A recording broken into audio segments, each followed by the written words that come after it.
మీ అందరికీ మన ప్రభు అయిన యేసుక్రీస్తు నామం పేరిట శుభాలు తెలియజేస్తూ ఉన్నాను. ఈ వీడియో నైట్ మీరు పడుకునే ముందు లింక్ ఓపెన్ చేసి విని ఆ ప్రకారంగా మీ జీవితాలని మీరు పరీక్షించుకున్నప్పుడు మీరే చెప్పగలుగుతారు, దేవుడు నాతో మాట్లాడిన అద్భుతమైన రాత్రి అని.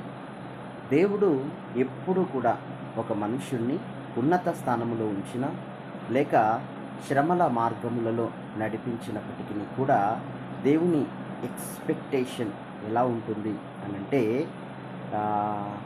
నీ అప్పగించిన దాని యందు ఇతడు నమ్మకస్తుడుగా ఉన్నాడా లేదా, చిన్నదైనా పెద్దదైనా అప్పగించిన దాని యందు నమ్మకస్తునిగా ఉన్నామా లేకపోతే ఉన్నారా?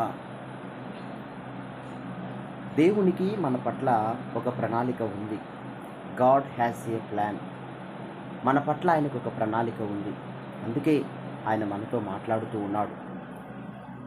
నీకు దేవుడు ఒక కార్యాన్ని అప్పగించినప్పుడు లేదా ఒక బాధ్యతను నీకు అప్పగించినప్పుడు నీవు దాని విషయంలో దానికి ఆ కార్యానికి సంబంధించిన సరిపడా డబ్బు నాతో లేదు,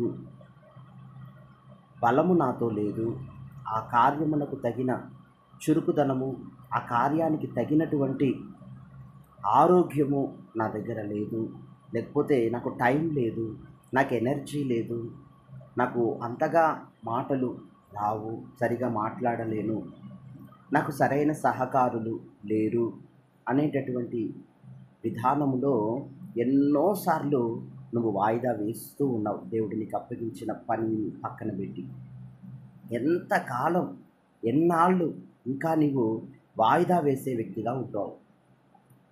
సంవత్సరాలు గడిచిపోతున్నాయి, క్రిస్మస్ వస్తున్నాయి, వెళ్ళిపోతున్నాయి, న్యూ ఇయర్లు వస్తున్నాయి, వెళ్ళిపోతున్నాయి.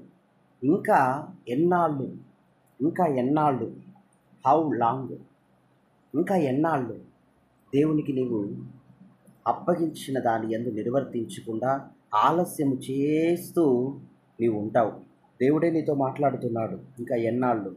దేవుడు నీకు బాధ్యతని ఇచ్చినప్పుడు, దేవుడు నీకు చెప్పినప్పుడు ఆ కార్యమును చేపట్టమని వెంటనే నీవు లేచి ఆ కార్యమును, ఏంటా బాధ్యత, ఏంటా కార్యం, నేను చేయగలుగుతాను అని నీవు లేచి నిలబడి వెంటనే దేవుని కార్యానికి విధేయత కలిగి నువ్వు ఆ ప్రకారంగా ఆ స్థలానికి వెళ్ళగలిగితే, అక్కడ వెళ్ళి నిలబడగలిగితే ఇక అప్పుడు మామూలుగా ఉండదు.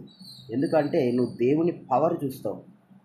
పాత నిబంధనలో మోషే ప్రార్థన చేసిన తర్వాత ఎర్ర సముద్రం పాయలవుతుంటే అక్కడున్న ప్రజలంతా అబ్బబ్బబ్బబ్బబ్బబ్బా అన్నారండి. అంటే ఇంకెన్నాళ్ళు ఎవరెవరో పట్ల జరుగుతున్న కార్యాలను బట్టి ఆహా ఓహో అని అనగలుగుతాము. మన సొంత ఎక్స్పీరియన్స్, దేవుని రుచి చూచి దేవుడు అంటున్నాడు, మీరు వెళ్ళి అక్కడ నిలబడితే చాలు, నేను మిమ్మల్ని వాడుకుంటాను, నేను మీ కళ్ళ ఎదుట అనేకమైన పరాక్రమమైన కార్యాలు చేస్తా, అంతేకాదు నేను మీకు తోడుగాను ఉంటాను. దేవాది దేవుడే, నువ్వు వెళ్ళి అక్కడ నిలబడితే ఆ కార్యానికి బాధ్యత తీసుకుంటే దేవాది దేవుడే నీ స్థానమును భర్తీ చేయబోతున్నాడు. నీ చేత పలు విధములైన పరాక్రమ కార్యములను జరిగించబోతూ ఉన్నాడు. ఎలా ఆయన తోడై ఉంటారు? ఇమ్మానుయేలుగా ఆయన మనకు తోడై ఉంటారు. ఇంకా మనం బైబిల్లో చూస్తున్నట్లయితే మోషేకి తోడుగా ఉన్నట్లుగా నేను మీకు తోడుగా ఉంటాను. అప్పుడు ఏం జరుగుతుంది? అప్పుడు మీపై మరెవ్వరు విజయమును నొందజాలరు. హల్లెలూయా. ఈ మాటలు మీ వినికిడిలో స్థిరపరచబడును గాక. God bless you. ఆమేన్.